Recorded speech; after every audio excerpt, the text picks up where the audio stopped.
Hey everybody, it's AJ, and I have here for Quick Pick Thursday. It is a little rotary phone lock. I wish I had a rotary phone to show you how it worked, but I don't have one anymore. I don't know if you can. You gotta maybe get lucky and find them at a yard sale or something, but that's probably about it. There is the key. Some of you may not even know what a rotary phone is, or never actually seen them.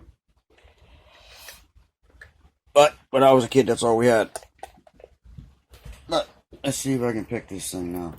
I did pick this a long time ago on video. But let's see if I can do this real quick.